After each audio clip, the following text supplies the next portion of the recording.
Hi, this is Roger. Thanks for dropping by. It's getting late in the day. I've left this a lot later than I intended to. Fell asleep in the chair. So be it. This is a quick job, but it's serving quite a purpose because it's an important plant for me, and it's starting to not do as well as it has been. These are little signs that when you grow orchids and you've got a bit of a collection, you've just got to keep your eye out.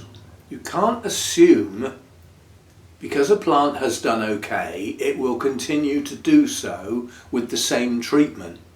It should do, yes, but they don't always behave. And this one I've noticed signs, so we're going to have a look at dealing with those signs. Now, stuff coming up. Tomorrow is the 8th, so we will have everything in bloom on the 8th. That's going to be a short video, seriously. I can almost count them from here. 1, 2, 3, 4, 5, 6, 7, 8, 9. Oh, I don't know, dozen, perhaps a dozen-ish, something like that. But more is going than coming. That's just it is time of year. I will also be filming outside tomorrow. We've had a dry day with a breeze today, and we haven't had any rain for a bit. So all that horrible coating of leaves all over my gravel beds and my ground cover plants, they're dry now. So tomorrow I'm going to get the leaf blower out and blast them all up into the corner if I can. Clear them all away, and that will give everything a chance to sort of see the light and start growing again properly. I might even have to get the hose out tomorrow and water stuff. It's going to be warm, and I want to take advantage of that warm day if I can.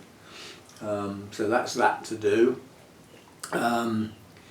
Peonies. I have 2 left in bloom, one that hasn't been opened long, and one is the tail end of a potful basically, so it's the last one. But it's worth noting, not this weekend coming, I've got an Orchid Society meeting this weekend. The following weekend, Hannah's down, we're off to Mather's, and it's deemed the best tour for their Peony collection because they will be at their peak. Well, mine are nearly all gone. Some are gone and forgotten. And I know why. This is the thing, it's new genus to me. They've been too warm, and the warmth has brought them into flower early, and it's reduced the length of time the flowers last.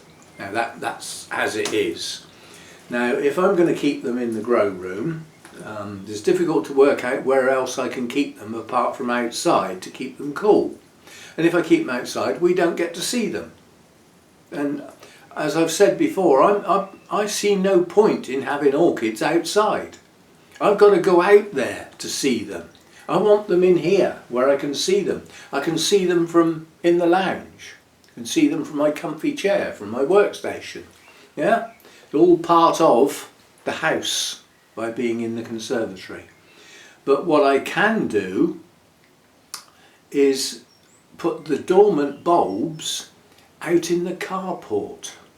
So they are outside, but they're sheltered from frost and they're sheltered from rain. But they're cold. They will be the ambient temperature of outside temperatures in the winter. So I think that's where they might spend their winter. And then we will bring them in when they show signs of shooting, which will be as the day lengths, daylight hours get longer and the temperatures start to rise a bit, and then we'll bring them in. It's probably not going to help with the length of the time the blooms last, but it's quite honestly, there's not a lot I can do about that. So that's the plan for those. As I said, I've got 2 blooms left, one that's probably got a day or 2 left and the other one hasn't long opened, so I don't know how long that will be. So that's that. But yeah, that'll be a trip to Mather's, so there'll be some videos from that trip obviously. It's a smashing place to visit. I will go every year. without fail there. The only reason I won't go is that when I go to book a ticket for one of the tours, there's none left. It's the only reason I won't go. I will always go because I like the place, I like the layout, I like the friendliness of the people who, you know, David and Jill, and Jim obviously. I just like going there. I get looked after when I get there. We get nice pastries and a nice decent cup of coffee. And it's just a nice thing to do. It's not a million miles away, so I haven't got hours and hours to drive. Now I don't know yet, I will find out this Saturday at the Orchid Society meeting whether Lynn's coming with us. Obviously I'm going with Hannah. Lynn was going to be on holiday, so wasn't interested, but then she sort of changed her mind and cancelled the holiday and said, if I can get a ticket, if there's any left, then I will come along, in which case we'll peel off and pick Lynn up and she'll come for the day. And the plan is to go to Mather's. It's a morning session, so it's a relatively early start, but not silly o'clock. It will be daylight, just. Yeah, and then the idea is to do the Mather's tour and everything, have a chat, do some filming, and then we're off to have a pub lunch somewhere, which will be the three of us. Unless there's anybody else there that we know that fancies joining us. You know, you never know. We shall see, so that's that. So we've got some outdoor filming tomorrow. I'm going to have to get in the mood to start sorting this decking out. I've got to level all the soil and do the preparations ready for putting the new timbers in, and I've got to go and get the new timbers. Well, I haven't actually got to go and get them. I've got to go into the timber site with my measurements, tell them what I want and everything. They'll deliver it to the door, literally, and they do that for free. Local deliveries are free. So I'll get the timber delivered, I'll order the metal spikes, and once the equipment's here and it's ready to do, I will probably get in the mood to start doing it. But yeah, so that's that. There's not much else in here. We just well get on with the point of the video. Now the point of the video is to deal with this, which is my Dendrobium hercoglossum. Now what's going wrong with it then? What's changing? This is what's changing. The extension of the canes, the leaves are having trouble opening. They're sticking together, and there's a fair bit of it going on. Reason? They're not getting pushed, so the plant is not getting enough hydration. If the plant's not getting enough hydration, it's no good looking at this bit. You need to be looking at this bit, down the bottom here. And we can't see down the bottom here, because it's inside this coconut shell. So I don't know how much this coconut shell has deteriorated, but this one's been done a bit differently, because others that I've had like this in the past, we used to get cattleyas like this around the old place. We used to really mess the roots up trying to get it off. But instead of being wired, because what they used to do was put 3 or 4 pieces round the roots with moss normally inside, which obviously don't last forever, that breaks down, and then you can't get at it, you know, to deal with it. But instead of wiring it like they normally do, they forced this into one of these little see-through pots. So the first job is to see if it will come out, and I suspect the answer is no. Yes, the answer is no.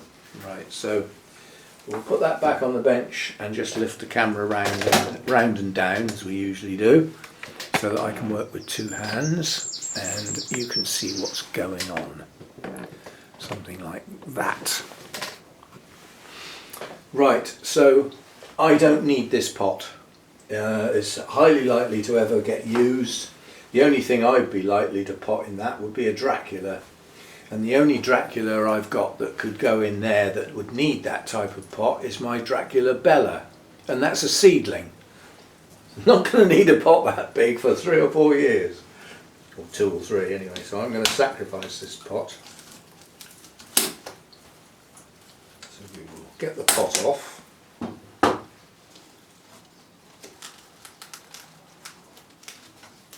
Now it should lift out.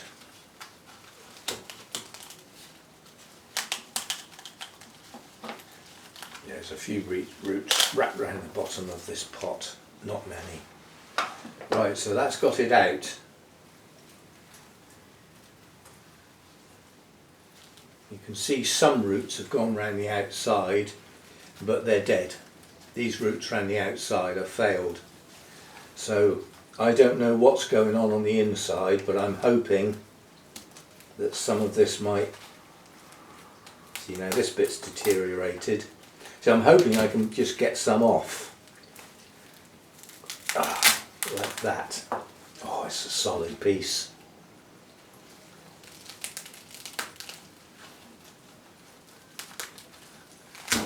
This is a lot thicker than I was expecting. But if I don't do something about it, these, the plant's going to fail because it can't get enough hydration. So I'm just going to tease this and see what happens. So the problem is, you see, a lot of the roots grow into it. So when you try and remove it, you tear the roots. But this is coming into its growing season. So in theory, we should get new roots. Let's have a go around this side. So you can see the roots are getting into the crevices.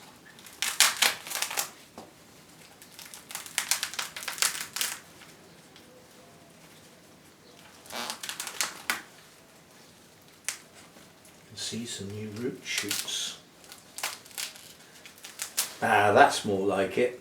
These roots will probably work, but what's happening is I'm pouring the water on the top of this and it's not going in, it's going around the outside. But now, if necessary, I can dunk this. Now we're getting somewhere. Now we can see some active roots. Once I can see some active roots, I can get some hydration on them. Yeah, look, there's some nice roots in here. But I'm not potting it with this stuff on it. Not as such.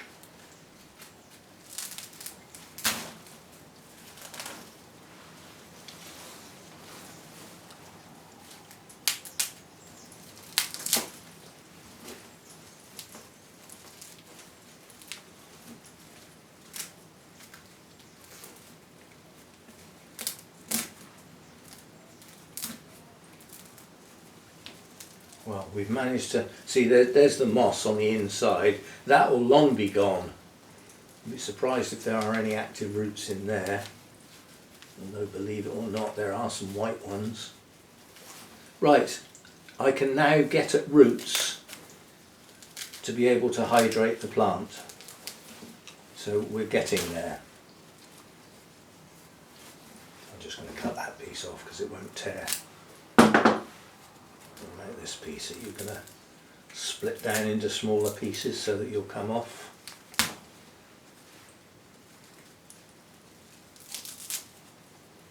But I mean, I dislike this whole idea, but this idea comes from, it's sort of Thailand, Taiwan, those sort of places where the coconuts are lying around on the beach. It's free, so to them it's a cheap, free way of potting stuff up. But that's in their temperatures and their humidity. Plants do fine, but they don't do so good when they get over here. Now, this is the first one I've seen wrapped up like this, I must admit. Yeah, see, this is where all the moss is. Not going to be able to get all of that out, I'm sure.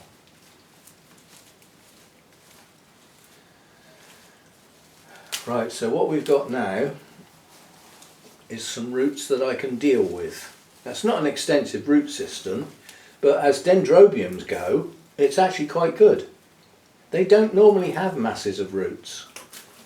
You see them growing in the wild, they're perched on a little island of roots with a great big plant hanging off. Right, I think that will do. Now what I've got to do, I should have got my tray in, shouldn't I? Catch all the mess. Oh, it's late in the day, I'm tired. So we've now got to decide what are we going to do with this. Am I just going to strap it on a mount and let the canes just do that, which is what it should do? That's what they should look like.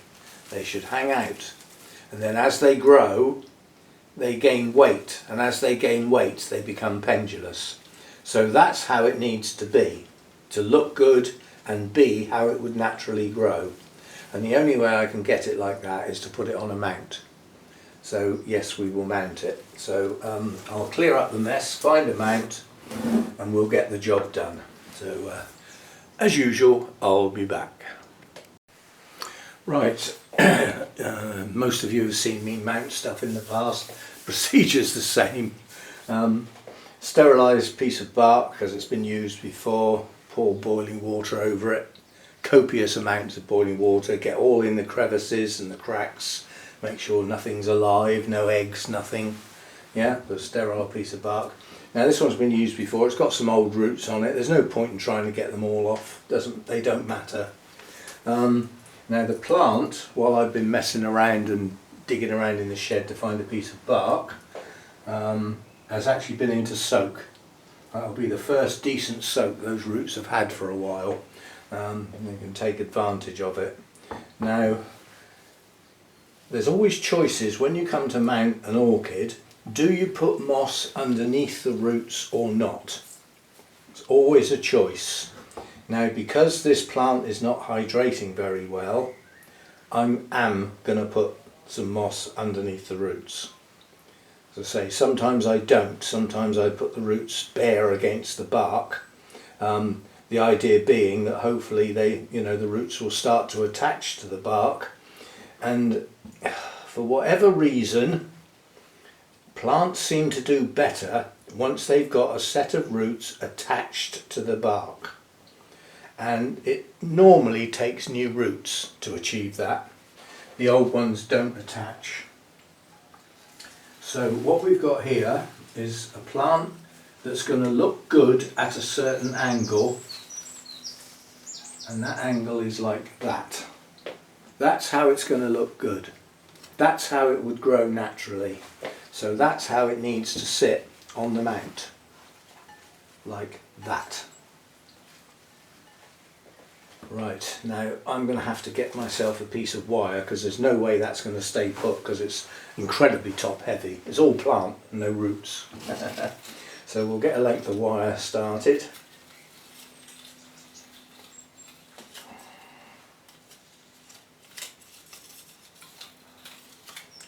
We'll need to go round a few times actually because it's a relatively heavy plant. So it's going to try and pull itself off the mount. So it's going to need a few turns to make sure it's firm. But, so we'll get a decent length. As I said, I'd rather waste a bit by having too much. At the end of the day, you can just go round again. You know, it's not the end of the world, is it? Right. And out the way. So first job is to go round once to just hold that moss. Now I'm just looking at where the base of the plant's going to be. It's going to be about there, so that moss is okay, and the tail end of the roots, I don't mind if they hang loose. So we're going to go round there, and I'm going to go round without the plant simply because I want the wire nice and firm. So the wire is now nice and firm, so now we can put the plant on like that. And the first piece of wire goes round the top of the plant, nice and firm, and back round, waiting for its next turn. But it's not going to get its next turn yet, because we need some moss, don't we? So I need to find somewhere that I need to lean that plant. You'll do, otherwise it's just going to pull itself off because it's so heavy. You put that there. Yeah, that's got it. Dig the moss out. Right, now we want some moss on the on the roots. I'm not going to go too tight to the base of the plant, that's not necessary. It's the roots we're trying to hydrate, not the base of the plant. Now, there are some shredded ends here of roots that, you know, they're never going to grow, and they're dead effectively because they've gone papery and then they've just been pulled off as that cocoa husk was pulled loose. So, but it's not worth trying to get in there with the scissors and trim all those tiny little bits off. I think the plant's going to just appreciate the fact that it's finally getting hydrated properly. Hopefully that's going to pull it on a bit quicker. Right, I haven't got me oh, that's what jeans are for. Shock horror. Right, so now we go round the top of the moss. Now we can pick the plant up. Now mainly the turns of the wire now are not for the plant, they're for the moss and to hold the roots against that moss. Now, unfortunately I'm a little bit short here, so we will have to tie that piece off and possibly start another one. So we'll switch over. Trouble is, if I do that, the bottom of the moss is going to fall off. Let's get another piece going now. This piece doesn't need to be enormous, but it's what should have been on the end of that bit. Could even join it together, I suppose. Try that, I suppose. So what we would need is a loop with a good twist on it. Sort of like that. And then another one. And then they should pull against each other without too much hassle. Yeah, they should hold together okay. It's not like, you know, it's not like I'm putting a 2 kilo weight on it or anything. Right, so we've just joined a piece now. I don't think I've ever done that before, well, not on camera anyway. So there we go, now we can get the last turn round the bottom of the moss. Get a nice good chunk of moss round the bottom. That's for the roots to grow into. Now, have I got enough to go round again? Yes, I have. Jolly good. So where's our loose end? There it is. So we've got one there, and just about enough to twist together. Just about. There we go. And then, as I say, what I always do is this concave area on the bark, I push the wire into it and that tightens it up across the front. And in theory, we should now have a plant that's hanging naturally off of the mount with its roots in moss in the main. Some of them are loose, yeah, that's okay. If this was growing naturally, some of the roots would be aerial. But we've certainly got the main bulk of the roots are in the moss. They should now hydrate. So what I've got to do now is watch and look out for ends like this. Now, can you see that that leaf is stuck to the previous one? It's not free. So that's what I'm watching out for, is that the leaves start pushing out. And a lot of the top leaves, they're actually stuck together. They're not opening. They're staying closed. So that's what I'm watching out for, is to hopefully alleviate that problem, get some energy into the canes with the hydration pushing down into the tips to actually push those leaves out like they would do naturally. So there we go. That's what it looks like now. Now all we need is somewhere to put it. But that's as a hercoglossum would normally grow. It would normally, the new growths, new canes like this one, yeah, they grow upright, they grow straight up, and then gradually as they get heavier they arch over, and then as they get more mature they angle down and start to go pendulous, and then eventually they become deciduous. There's a couple of leafless canes on here, but not many. It's mostly relatively new canes, and a strange cycle of growth, hercoglossum, because in year 1 you get the new growths, which should be starting now really, yeah, late spring. New growths, year 1, they push on to this sort of size, yeah, like that, but they carry on ticking over in the winter, they don't stop growing, and then in year 2 they get to this sort of size, yeah, and then in year 2's winter they still carry on growing, and in year 3 they tend to mature to their maximum size. And then sometime after that, year 4/5, they start dropping their leaves. And they can bloom really any time from year 3. Whether I'm going to get any blooms on this year, quite honestly I doubt it. But I suspect we will get a good mass blooming next year, providing it picks up okay from this rather drastic removal from that cocoa husk. So there we go. Dendrobium hercoglossum, organised by INSA via Spice Exotic. So thank you very much. It's a nice plant. It's a good plant, and hopefully now it will push on with more vigour, which is what I'm after. So right, so I've said what's coming up over the next few days, various things, and as and when I get round to them basically. And I'll see you next time. See you next time. Thanks for dropping by.